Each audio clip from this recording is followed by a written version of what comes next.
إن الحمد لله نحمده ونستعينه ونستغفره ونعوذ بالله من شرور أنفسنا ومن سيئات أعمالنا من يهده الله فلا مضل له ومن يضلل فلا هادي له وأشهد أن لا إله إلا الله وحده لا شريك له وأشهد أن محمدا عبده ورسوله يا أيها الذين آمنوا اتقوا الله حق تقاته ولا تموتن إلا وأنتم مسلمون يا أيها الناس اتقوا ربكم الذي خلقكم من نفس واحدة وخلق منها زوجها وبث منهما رجالا كثيرا ونساء واتقوا الله الذي تساءلون به والأرحام إن الله كان عليكم رقيبا يا أيها الذين آمنوا اتقوا الله وقولوا قولا سديدا يصلح لكم أعمالكم ويغفر لكم ذنوبكم ومن يطع الله ورسوله فقد فاز فوزا عظيما أما بعد فإن أصدق الكلام كلام الله وخير الهدي هدي محمد صلى الله عليه وسلم وشر الأمور محدثاتها وكل محدثة بدعة وكل بدعة ضلالة وكل ضلالة في النار أعوذ بالله من الشيطان الرجيم بسم الله الرحمن الرحيم إن الذين يحبون أن تشيع الفاحشة في الذين آمنوا لهم عذاب أليم في الدنيا والآخرة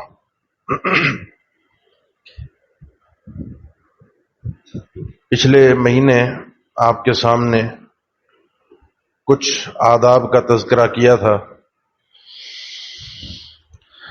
جن کا تعلق ہمارے مزاج اور آج کل ہمارا جو رابطے کا ذریعہ ہے سوشل میڈیا، اس میں کیا چیزیں ہم نے ملحوظ رکھنی ہیں اور کیا شرعی آداب ہیں جن کا ہم نے خیال رکھنا ہے. چونکہ یہ چیز انتشار کے حوالے سے، کسی چیز کے نشر کے حوالے سے، پھیلنے کے حوالے سے بہت سریع ہے. کوئی بھی معاملہ، کوئی بھی مسئلہ وہ بہت جلد ریکارڈ بھی ہوتا ہے اور بہت جلد نشر بھی ہوتا ہے. اور ہماری طبیعت، ہمارا مزاج، ہماری دلچسپی چیزوں کے تجسس میں ہوتی ہے کہ کیا ہو رہا ہے، کیا چل رہا ہے. معلومات ہر چیز کی ہمیں ہونی چاہیے، دوسروں کی زندگی سے متعلق بھی، ماحول معاشرے کے متعلق بھی.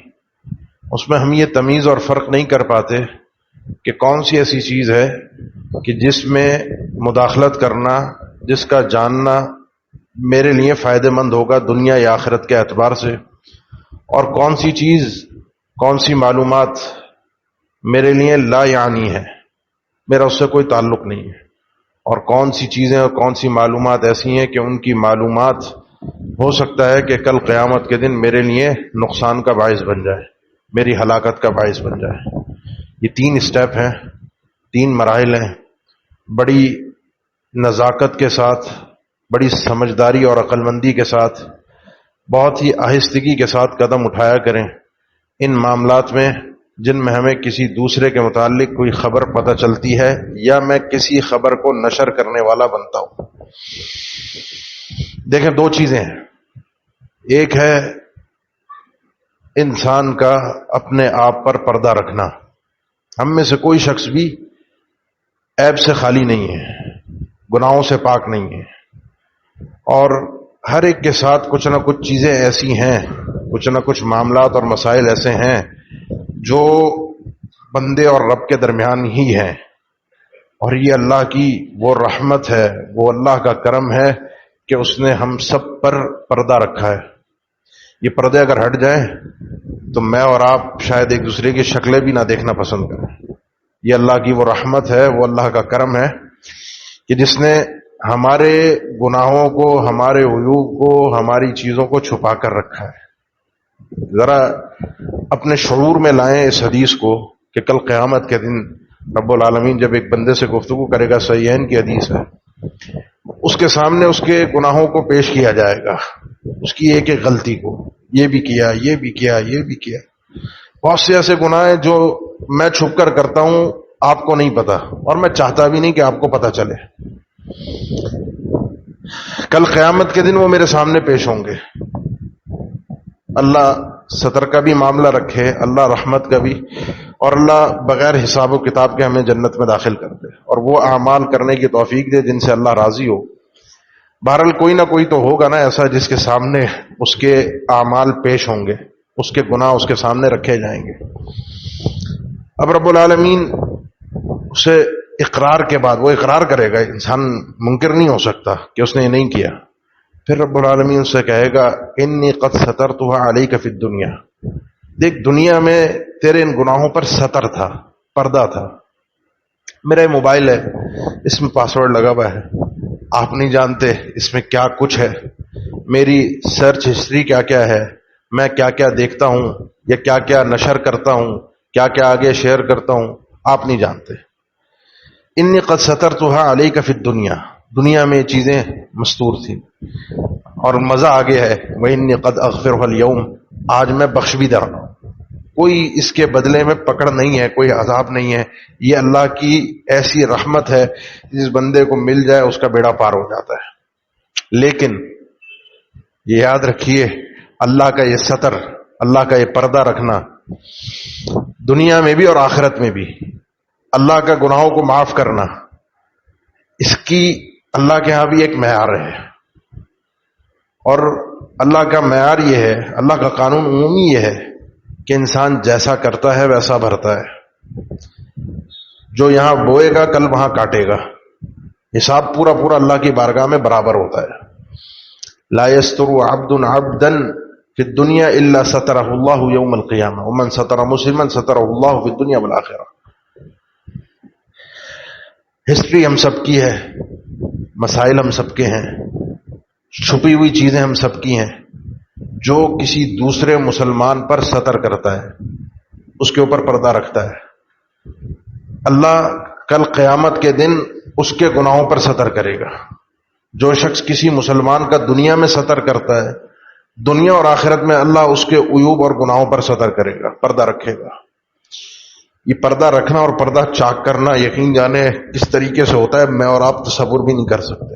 انسان گھر میں بیٹھا ہوتا ہے، کہاں اس کی کس نے ویڈیو بنائی، کہاں سے وہ نشر ہوئی. دیکھ رہے ہیں آج کل آپ سوشل میڈیا کے اوپر کبھی کس کی ویڈیو لیک ہو جاتی ہے، کبھی کس کا کوئی جھوٹی بھی ہوتی ہیں، سچی بھی ہوتی ہیں.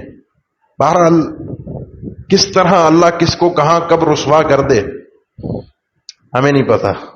مسئلہ یہ ہے کہ میری ایسی کئی ویڈیوز ہیں اپنی ذاتی جو شاید کسی دنیا کے کیمرے نے نہ بنائی ہوں، لیکن وہ میرے نامہ اعمال میں درج ہیں. اللہ نے ان پر پردہ رکھا ہے. مسلم معاشرے کا کردار یہ ہونا چاہیے کہ ایک مسلم معاشرہ ایک دوسرے کے عیوب پر پردہ رکھے. عیبوں کو پھیلانا، عیوب کو اچھالنا، عیوب کو نشر کرنا، یہ اسلامی معاشرے کی تعلیم نہیں ہے. اللہ تعالیٰ کو یہ چیز پسند نہیں ہے. یعنی حتیٰ کہ وہ گناہ بھی جن گناہوں پر شریعت نے حد رکھی ہے، سزا رکھی ہے، اور وہ سزا سب کے سامنے نافذ ہونی ہے. چور کا ہاتھ کاٹنا ہے، بدکار کو اس کی بدکاری کی سزا دینی ہے، قاتل کو اس کا بدلہ دینا ہے. یہ سزائیں ہیں، یہ حدود ہیں، یہ کفارات ہیں. جو جس درجے کا گناہ ہوگا اس درجے کی اس کو سزا ملنی چاہیے. لیکن پھر بھی شریعت نے ایسے گناہوں پر بھی پردہ رکھنے کی تعلیم دی ہے. میں نے پہلے بھی کئی بار ذکر کیا، تاریخ اسلامی میں پوری ہسٹری میں ریکارڈ، باقی اللہ کے علم میں جو ہمارے تک پہنچی ہے، کوئی ایسا قضیہ ثابت نہیں ہے کہ جس میں بدکاری کا معاملہ پیش ہوا ہو اور 4 گواہوں کے ذریعے سے سزا دی گئی ہو. سزائیں ہوئی ہیں، وہ اقرار پر ہوئی ہیں، بندے نے آ کر خود کہا ہے. اور مزہ دیکھیے اللہ کے نبی صلی اللہ علیہ وسلم کا ستر رکھنا دیکھیے. جب اس عورت نے آ کر اصرار کیا، بار بار اصرار کیا، آپ سنتے رہتے ہیں، ایک دفعہ نہیں کئی بار آئی، پھر بچے کی ولادت، پھر بچے کا، یہ قضیہ نہیں، ایسے 3 قضیے ہیں، 3 معاملے ہیں. تو اس عورت نے آ کر جب اپنا اقرار کیا، آپ صلی اللہ علیہ وسلم نے دوسرے فرد کا نہیں پوچھا کہ تھا کون. تم نے اپنا اقرار کیا ہے، تمہارا اپنا معاملہ ہے، وہ توبہ بڑی کامیاب توبہ ہے. لیکن دوسرے کے اوپر اللہ نے پردہ رکھا ہے، اللہ اس کو ویسے ہی معاف کر دے گا. کھوج نہیں لگائی. آپ صلی اللہ علیہ وسلم حدود کے معاملے میں کھوج نہیں لگایا کرتے. صحیحین میں بخاری مسلم میں 2 واقعے ہیں. ایک ابو امامہ الباہلی رضی اللہ عنہ فرماتے ایک شخص آیا اور اللہ کے نبی صلی اللہ علیہ وسلم کے پاس آ کر اس نے اقرار کیا کہ اللہ کے نبی مجھ پر حد قائم کر دیجیے، مجھ سے ایسا گناہ ہوا ہے کہ جس کے اوپر میرے اوپر حد نافذ ہونی چاہیے. آپ نے منہ موڑ لیا. وہ بار بار اس نے بات کی. تو 2 واقعے ہیں. دو لوگوں کا اللہ کے نبی صلی اللہ علیہ وسلم کے پاس اس طرح سے آنا ہے. ایک کو آپ صلی اللہ علیہ وسلم نے کہا کہ دیکھ بھائی، گھر سے تو وضو کر کے آیا تھا مسجد میں، تو قدم اٹھا کر چل کر آیا تھا، تو نے نماز پڑھی ہے، ان الحسنات یذہبن السیئات، اللہ کا ایک قانون ہے کہ نیکیاں جو ہوتی ہیں نا یہ گناہوں کو مٹا دیتی ہیں، زیادہ اصرار نہ کرو. دوسرے شخص کو آپ صلی اللہ علیہ وسلم نے جب اس نے اس طرح بار بار آپ صلی اللہ علیہ وسلم کے سامنے اپنے گناہ کو پیش کیا تو آپ صلی اللہ علیہ وسلم نے اس کے لیے بھی یہی جملے ارشاد فرمائے کہ اللہ تعالیٰ نے جب پردہ رکھا ہے تو اس پردے کو قائم رہنے دو، جب تک حد کا معاملہ نہ ہو، جب تک انسان پوری طرح سے اس حد کا اقرار نہ کرے. اور کچھ معاملات میں اللہ کے نبی صلی اللہ علیہ وسلم نے پھر صراحت کے ساتھ استفسار کیا. جب انسان نے کثرت کے ساتھ الہا کیا، یعنی چپک گیا کہ اللہ کے نبی حد قائم ہونی ہی چاہیے، پھر آپ صلی اللہ علیہ وسلم نے پوچھا کوئی نفسیاتی مسئلہ تو نہیں ہے اس کے ساتھ کہ بہک گیا ہو، کوئی اس وقت کوئی دورہ پڑا ہو. پھر اس سے صراحت کے ساتھ پوچھا، پوری تفصیل کے ساتھ، اور پھر اس کے اوپر حد قائم کی. اور حد قائم کرنے کے بعد لوگوں کو یہ تعلیم دی کہ یہ آدمی وہ ہے جس نے اپنی توبہ یہاں دنیا میں اللہ کی بارگاہ میں قبول کروائی ہے. کوئی بھی اس کو عیب دار تصور نہ کرے، اس ایسے لوگوں کو کوئی بھی غلط تصور نہ کرے، ان کو گناہگار تصور نہ کرے. کیوں کہ ہم سبھی ہیں، ہم سبھی ہیں. ہم میں سے کچھ لوگ ہوتے ہیں وہ تنہائی میں بیٹھ کر اللہ سے معافی تلافی کر لیتے ہیں، اور یہی مقصود ہوتا ہے تاکہ پردہ رہے، معاشرے میں عیب نہ پھیلے. یہ اللہ کے نبی صلی اللہ علیہ وسلم نے پسند نہیں فرمایا کہ کثرت کے ساتھ اپنے گناہوں کا تذکرہ کرنا. یعنی آپ صلی اللہ علیہ وسلم نے ارشاد فرمایا بدترین آدمی ہے، ان من اشر الناس عند اللہ منزلۃ یوم القیامہ، کل قیامت کے دن سب سے بدترین آدمی جو اللہ کے ہاں جس کو کل قیامت کے دن مقام ملے گا وہ میاں بیوی ہیں جو اپنے رازوں کو، اپنے ستر کو دوسروں کے سامنے کھول دیتے ہیں. وہ جائز حلال اللہ نے جو راستہ دیا تھا وہ پردہ تھا، وہ پردے میں رہنا چاہیے تھا، انہوں نے اس پردے کو خود کھول کر، اور یہ ہمارے معاشرے کا المیہ ہے کہ ان چیزوں کا لحاظ نہیں رکھا جاتا، ان چیزوں کا پردہ نہیں رکھا جاتا. یہ اللہ نے پردہ رکھا ہے، اس چیز کو پردے میں رہنے دے. کسی کو کچھ ذکر کرنے کی ضرورت ہی نہیں ہے، کسی کو بتانے کی ضرورت ہی نہیں ہے. انسان کے کیا معاملات ہیں، مرد بھی اور عورت بھی دونوں، یہ اللہ نے ستر رکھا ہے. انسان کیوں اپنے ستر سے پردہ اٹھا رہا ہے؟ یہ بڑا خطرناک معاملہ ہے. میں گفتگو نہیں کرنا چاہتا، نام نہیں لینا چاہتا، لیکن میں آپ کو صرف ایک عبرت کے لیے چیز تذکرہ کر رہا ہوں. کچھ سالوں پہلے، 2 سال 3 سال پہلے کی شاید بات ہوگی، عامر لیاقت حسین کی شخصیت سے آپ سبھی واقف ہیں. کس طرح وہ آدمی ڈپریشن میں گیا، کیا اس آدمی کا ستر کھلا، کس طرح اس کے ساتھ، وہ اللہ کے سپرد ہے معاملہ، ہم کسی کے اوپر بات نہیں کر رہے.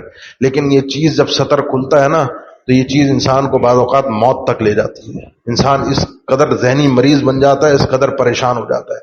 اس لیے للہ فی اللہ اپنے ان ستروں کو خود بھی ہم قائم رکھیں. حتیٰ کہ آپ صلی اللہ علیہ وسلم نے یہ تک ارشاد فرمایا ایک انسان خواب دیکھتا ہے. 3 طرح کے خواب ہیں، ایک اللہ کی طرف سے ہوتے ہیں، شیطان کی طرف سے ہوتے ہیں. شیطان کا تلاعب ہوتا ہے، کچھ بھی وہ دیکھ رہا ہے. جب انسان کوئی خراب، کوئی بھیانک، کوئی خوفناک خواب دیکھتا ہے، اب خواب میں آپ کیا دیکھ رہے ہیں مجھے نہیں پتا، میں کیا دیکھ رہا ہوں آپ کو نہیں پتا، وہ آپ کا ستر ہے، یہ میرا ستر ہے. اللہ کے نبی نے فرمایا اچھی چیز ہو، خوشخبری ہو تو اللہ کی طرف سے ہے، لیکن اگر کوئی بھیانک خوفناک کوئی چیز ہے تو انسان کو چاہیے اللہ کی پناہ مانگے. نیند سے بیدار ہو گیا، گھبراہٹ ہے تو اعوذ باللہ من الشیطان الرجیم پڑھے، اپنے کندھے پر تھتکار دے، اور اپنے اس خواب کو ولا یذکرھا لأحد، اپنے اس خواب کو کسی کے سامنے بیان نہ کرے کہ کیا ہوا. اور خاص طور پر جو تلاعب الشیطان ہے، شیطان کے جو گندے خواب ہیں وہ بالکل بھی کہیں تفریحاً بھی ذکر نہیں کرنے چاہیے. یہ اللہ کا ستر ہے، اللہ کا پردہ ہے. میں اور آپ ان چیزوں کو خود چاک کرتے ہیں، خود اس پردے کو ہٹاتے ہیں، خود اس پردے کو پھاڑتے ہیں. جب میں خود پھاڑ دیتا ہوں، خود میں دروازہ کھول دیتا ہوں، پھر میں شکوہ نہ کروں کہ کسی نے میرے متعلق یہ بات کہہ دی، کسی نے مجھے یہ یوں کہہ دیا اور کسی نے مجھے یہ الفاظ کہہ دیے. پہلے سب سے پہلے اپنے آپ پر پردہ رکھنا سیکھیے. اور جو غلطی ہو جائے، جو گناہ ہو جائے، کوشش کیجیے اپنے آپ پر پردہ رکھتے ہوئے خود اللہ سے اس کا استغفار کیجیے. ذکر ہی نہ کیجیے، کسی سے بتائیے نہیں، کسی سے بات کرنے کی ضرورت نہیں ہے. اللہ سے سچے دل سے انسان توبہ کرے. یعنی اہل علم نے اس چیز کو ذکر بھی کیا ہے کہ جو حدود تک کے حد جہاں پر نافذ ہو رہی ہے وہ گناہ بھی اگر انسان کا ہے ذاتی حد میں، ذاتی معاملے میں، تو وہ بھی انسان جو ہے وہ اللہ سے کوشش کرے کہ اللہ اسے ویسے ہی معاف کر دے، اور اللہ معاف کرنے والا ہے۔ اب مسئلہ آتا ہے دوسروں کے معاملات کا۔ یہاں جو ہمارا المیہ ہے نا وہ یہ ہے کہ ہر ایک کے ہاتھ میں موبائل، ہر ایک کے ہاتھ میں کیمرہ، ہر کسی کی کوشش ہوتی ہے کہ میں ایک ایسی ویڈیو بنا لوں جو میرے ذریعے سے وائرل ہو جائے، جس سے مجھے شہرت مل جائے، میرا نام آ جائے، کسی دوسرے کی چیزوں کو قید کر کے رکھوں۔ یہ آداب میں سے نہیں ہے کہ آپ کسی کے ساتھ فون پہ بات کر رہے ہیں، بلکہ بعض اہل علم نے اس کے حرمت کے فتوے دیے ہیں۔ حرام ہے کام کہ آپ کسی سے فون پر بات کر رہے ہوں اور اس کی لا علمی میں آپ اس کی کال کو ریکارڈ کریں، اس کو پتہ نہیں ہے کہ آپ اس کی کال ریکارڈ کر رہے ہیں، وہ آپ سے بات کر رہا ہے۔ الا ہے کہ کوئی شرعی امر ہو، شرعی معاملہ ہو، شرعی ضرورت ہو، اس کی حدود اور قیود ہیں جو ضوابط ہے، مسئلہ پورا الگ ہے، اس کو بھی ذکر کرنے کا وقت نہیں ہے۔ لیکن اصل فتویٰ یہی ہے، اصل چیز یہی ہے کہ کسی کے شخص کی بات کو، کسی کے معاملات کے اندر میں مداخلت نہیں کر سکتا۔ جو پردہ اللہ نے رکھا ہے اس پردے کو میں چاک نہیں کر سکتا، اور خاص طور پر بے حیائی کی چیزیں، فحاشی کی چیزیں، بے غیرتی کی چیزیں، جس کو دلچسپی کے ساتھ دیکھا جاتا ہے، سنا جاتا ہے، نشر کیا جاتا ہے، پھیلایا جاتا ہے، جگہ جگہ تبصرے ہوتے ہیں، دوسروں کے کسی کے گھر کا کوئی بھی معاملہ جس پر اللہ نے پردہ رکھا ہے، میں کوشش کر کے داخل ہوتا ہوں کہ مجھے پتہ چل جائے کیا چیز ہے، پھر میں اسے نشر کروں، یا اپنی طرف سے تبصرے ہوتے ہیں، اپنی طرف سے گمان ہوتے ہیں، ظنون ہوتے ہیں، وہ خیالات ہوتے ہیں جن کی بنیاد پر کسی ایک نتیجے پر پہنچ کر اس نتیجے کو حتمی اور یقینی سمجھ کے میں نشر کرتا ہوں۔ یہ چیزیں کل قیامت کے دن بارگاہ الہی میں مجھے رسوا کر سکتی ہیں۔ سیدہ عائشہ رضی اللہ تعالیٰ عنہ پر جب ایک جھوٹا معاملہ پیش ہوا، آپ سب کے علم میں سورہ نور کی 18 آیتیں ہیں، 10 آیتیں پوری سری اس واقعے کے لیے ہیں، اور 8 آیتیں مزید اس واقعے سے متعلقات کے معاملات کو اللہ تعالیٰ نے ذکر کیا ہے۔ اللہ نے ذکر فرمایا سچا تھا جھوٹا، یہ تو اللہ نے فیصلہ کر دیا، یہ تو بالکل صراحت کے ساتھ اللہ نے بتا دیا کہ معاملہ بالکل جھوٹا تھا، کوئی اس معاملے کا سرا نہیں تھا۔ جو دنیا کے قوانین اللہ نے بنائے ہیں معاملات کو جانچنے کے، ان پر بھی نہیں تھا، اور عند اللہ بھی نہیں تھا۔ نہ سچا یہاں قوانین سے، قانون سے ثابت ہو سکتا تھا، اور نہ عند اللہ وہ سچا تھا۔ پھر اللہ نے معاشرے کو تمیز سکھائی، ادب سکھایا۔ لولا سمعتموہ قلتم ما یکون لنا ان نتکلم بہذا، بات پھیلی رہی تھی، بات کی جا چکی تھی، ایک شخص نے بات کہہ دی تھی تو ایک نے کہی تھی، یہ محفل کا موضوع کیسے بن گیا؟ ہر جگہ اس بات پر تبصرے ہونے کیسے لگ گئے؟ تمہیں تو سنتے کے ساتھ ہی اس طرح کے معاملات میں فوراً اپنی زبان سے کہہ دینا چاہیے تھا، ما یکون لنا ان نتکلم بہذا، ہمارا کوئی لینا دینا ہی نہیں ہے، ہمارا کوئی تعلق ہی نہیں ہے، ہم اس مسئلے میں کوئی رائے دیں، کوئی گفتگو کریں، کوئی تبصرہ کریں، ہمارا کچھ لینا دینا ہی نہیں ہے، ہم اس معاملے سے بہت دور ہیں۔ یہ صحابہ کرام کو ادب سکھایا گیا کہ جب بھی کوئی اس قسم کا معاملہ، کسی کے سطر کا معاملہ سامنے آئے، کوئی اگر کھولنے کی کوشش کرے، سچا ہے یا جھوٹا ہے، دونوں صورتوں میں انسان کو چاہیے۔ میں نے شروع میں بات کی تھی نا، تین معاملے ہوتے ہیں۔ ایک وہ ہوتا ہے کہ جو انسان بڑی باریکی کے ساتھ سمجھے کہ میرا اس معاملے میں کودنا، پڑھنا، بولنا، اس معاملے میں اپنا کردار ادا کرنا میری دنیا اور آخرت کے لیے فائدہ مند ہے، بسم اللہ کر دے، کوئی لینا دینا نہیں ہے، کچھ نہیں ہے، انسان چھوڑ دے۔ لیکن اگر یہ نظر آتا ہے کہ اس معاملے میں داخل ہونا، دلچسپی لینا، بات کرنا، تبصرہ کرنا، سننا میری دنیا اور آخرت میں اللہ کی ناراضگی کا سبب بنے گا، تو انسان اس چیز سے فوراً پیچھے ہٹ جائے۔ لولا اذ سمعتموہ قلتم ما یکون لنا ان نتکلم بہذا سبحانک ھذا بہتان عظیم، ایسا کیوں نہیں ہوا کہ تم نے کہا جب اس قضیے کو بیان کیا جا رہا تھا تم خاموش ہو جاتے، تم یہ کہتے ہم نے اس مسئلے میں گفتگو ہی نہیں کرنی؟ کیوں؟ یہ معاملہ کوئی کسی ایکس وائی زیڈ کسی کا بھی معاملہ ہو، سچا کیوں نہ ہو، یہ تو جھوٹا تھا، سیدہ عائشہ والا قضیہ جھوٹا تھا، کسی کا سچا قضیہ کیوں نہ ہو، پھر بھی اس پر گفتگو کرنا معاشرے میں۔ ان الذين يحبون ان تشيع الفاحشة في الذين آمنوا لهم عذاب عليم في الدنيا والآخرة، یہ چیز اندر کے وہ انسان کی رغبت اور شوق جو بے حیائی کی طرف اس کو لے کر جاتی ہے، اس کو ابھارتا ہے، اور پھر محفل جب یہ بات ہوتی ہے تو پھر اس بات کے اوپر جس طرح سے بات پھیلتی ہے اور جس طرح سے یہ بے حیائی کی باتیں زبان پر آتی ہیں، اللہ نے فرمایا جو شخص یہ چاہتا ہے کہ بے حیائی اس انداز میں پھیلے تو اپنا یہ سمجھ لے لہم عذاب علیم فی الدنیا والآخرہ، اس کے لیے دنیا میں بھی بڑا خطرناک درد دینے والا عذاب ہے۔ اللہ ایسے لوگوں کو جو رسوا کرتا ہے، جو اذیتیں دیتا ہے دنیا کے اندر، وہ بھی ایک المناک ہے، اور آخرت میں تو ہے ہی بربادی اور ہلاکت۔ انسان کو اپنا قدم بڑی سمجھداری اور عقل مندی کے ساتھ اٹھانا چاہیے۔ سوال یہ ہے کرنا کیا چاہیے؟ اب تو پھیلا ہوا ہے، اب تو نشر ہو رہا ہے، اب تو میرے پاس بھی 10 چیزیں آ رہی ہیں، فلاں نے یوں کر دیا، فلاں ایسا، فلاں ایسا، فلاں ایسا، کسی کی ریکارڈنگ آتی ہے، کسی کی ویڈیو آتی ہے، کسی کے متعلق کوئی تبصرہ آتا ہے، کسی کے گھر کے متعلق کچھ آتا ہے، کسی کے دفتر کے متعلق، کسی کے کاروبار کے متعلق، کسی کے اور کوئی آدمی کام کر رہا ہے، میرے پاس گفتگو آ رہی ہے۔ میں نے کرنا کیا ہے؟ میں اب یہ معاشرہ گند سے بھرا ہوا ہے، یہ سوشل میڈیا گند سے بھرا ہوا ہے، میں نے اپنے دامن کو سمیٹنا ہے، میں نے اپنے آپ کو بچا کر رکھنا ہے۔ سیدنا ابو بکر صدیق رضی اللہ تعالیٰ عنہ جیسی شخصیت اپنی خلافت کے متعلق فرماتے، صحیح سند کے ساتھ مروی ہے، میرے پاس کوئی شرابی بھی آتا ہے جس کو سزا دینی ہوتی ہے تو دے تو دیتا ہوں، لیکن دل میں یہ ہوتا تھا کہ کاش اللہ اس پر پردہ رکھ دیتا اور یہ مجھ تک پہنچتا ہی نہیں۔ کوئی چور آ جاتا ہے، دل میں ہوتا کہ اللہ اس کو محفوظ رکھتا ہے، یہ پہنچتا نہیں قضیہ، اور اللہ اس کے گناہوں کو ویسے درگزر کر دیتا۔ جب قضیہ آ گیا، جب مسئلہ آ گیا، پھر تو حد نافذ کرنی ہے، لیکن دل میں خواہش ہوتی تھی اللہ اس پر پردہ رکھ دے۔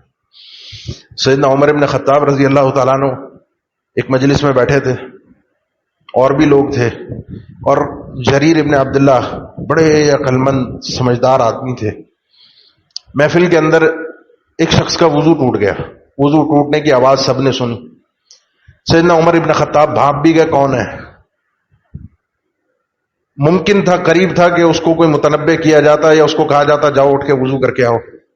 اب عقل مندی اور سمجھداری کیا ہوتی ہے؟ کسی کے اوپر ستر رکھنا، کسی کے اوپر کسی کے عیب پر پردہ رکھنا، یہ گناہ نہیں تھا، یہ معاشرے میں ایک چیز معیوب سمجھی جاتی ہے، عیب سمجھا جاتا ہے، اور عیوب پر پردہ ڈالا جاتا ہے۔ عیوب کا تمسخر نہیں ہوتا، عیوب کا استہزاء نہیں، مذاق تفریح نہیں بنائی جاتی، اس چیز کو لے کر محفل باتیں نہیں کی جاتی۔ یہ اللہ کی طرف سے معاملہ ہے، میں نے ذکر کیا نا، سب کے ساتھ ہوتے ہیں، سب کے ستر ہیں، سب کے معاملے ہیں۔ اللہ کس کو کہاں کس وقت رسوا کر دے انسان کو پتہ نہیں چلتا۔ اللہ ہم سب پہ ستر قائم رکھے۔ جریر ابن عبداللہ بھانپ گئے رضی اللہ تعالیٰ عنہ، سیدنا عمر سے کہا، اللہ سے محفل انہی کے سپرد تھی، امیر المؤمنین تھے، امیر المؤمنین کیا ہی اچھا ہو کہ سب کے سب ہم اٹھ جائیں اور سب کے سب جا کے وضو کر کے آ جائیں۔ غلطی یعنی مسئلہ تو ایک آدمی کا ہے نا، وضو تو ایک آدمی کا ٹوٹا ہے، اگر وہ معین ہو گیا، کچھ کو پتا ہے کچھ کو نہیں پتا، محفل میں سب کو پتا چل جائے گا، اس کی عزت نفس پہ بھی بات آئے گی، ستر بھی اس طرح سے قائم نہیں رہے گا، تو سب اٹھتے ہیں، سب وضو کرتے ہیں۔ سیدنا عمر ابن خطاب نے سب سے پہلے جریر ابن عبداللہ کو دعا دی رحمک اللہ، اللہ تجھ پر بھی اپنی رحمتیں برسا دے۔ اتنی عقل مندانہ بات کی ہے۔ نعم السید کنت فی الجاہلیہ و نعم السید انت فی الاسلام، جب اسلام نہیں تھا دور جاہلیت میں بھی تو بڑا عقل مند سمجھدار اپنے قوم کا سربراہ لیڈر تھا، اور اسی بنیاد پر تھا کہ اللہ نے تجھے بڑی فراست عطا کی تھی، اور اسلام لانے کے بعد بھی اللہ نے تجھے اس فراست سے، اس عقل مندی سے محروم نہیں کیا، بلکہ مزید اس میں اضافہ ہوا ہے۔ پردے اس طرح سے رکھے جاتے ہیں، مذاق تفریح اڑانا، کسی کے ستر کو کھول دینا آسان کام ہے، مزہ آ جاتا ہے، مجھے تھوڑی دیر کے لیے ہنسنا مل جاتا ہے، تھوڑی دیر کے لیے مجھے کسی سے ویسے ہی پرانی کوئی دشمنی تھی، پرانا کسی سے کوئی حساب چکتا کرنا تھا، اس کا کوئی بات، کوئی مسئلہ، کوئی چیز ہاتھ لگ گئی تو بہت آسان ہے اپنے آپ کو سکون دے دینا، اس کی اس عیب کو، اس کے اس مسئلے کو نشر کر کے، بہت آسان ہے۔ لیکن میں نے شروع میں ذکر کیا کہ تصویریں میری بھی ہیں، ویڈیوز میری بھی ہیں، نامہ اعمال کی شکل میں، اور اللہ بندوں کے ساتھ وہی معاملہ کرتا ہے جیسا بندہ لوگوں کے ساتھ معاملہ کرتا ہے۔ اللہ کے نبی صلی اللہ علیہ وسلم بھی ستر کو پسند کرتے تھے، ان اللہ حی ستیر یحب الحیا والستر فاذا اراد احدکم ان یغتسل فلیستتر۔ صحیح بخاری کی حدیث ہے، اللہ ہمارا رب اللہ جو ہے وہ حی بھی ہے، اس کے اندر حیا ہے، اللہ با حیا ہے، اور ستیر بھی ہے۔ ستیر یحب الحیا والستر، جو حیا کو پسند بھی کرتا ہے اور ستر کو پسند کرتا ہے۔ اللہ بے حیائی کو پسند نہیں کرتا، اللہ پردے کو چاک کرنا پسند، اللہ کو محبت ہے اس عمل سے کہ کوئی کسی کے گناہوں پر، عیب پر پردہ رکھے۔ اور جب تم میں سے کوئی شخص غسل کرنے کے لیے جائے تو اس کو چاہیے وہ بھی استتار کرے، پردے میں رہ کر یہ کام کرے۔ غسل کا معاملہ ہے تو اس کے اندر بھی جو شرعی حکم ہے وہ یہی ہے کہ کسی نہ کسی طریقے سے انسان پردے میں ہو۔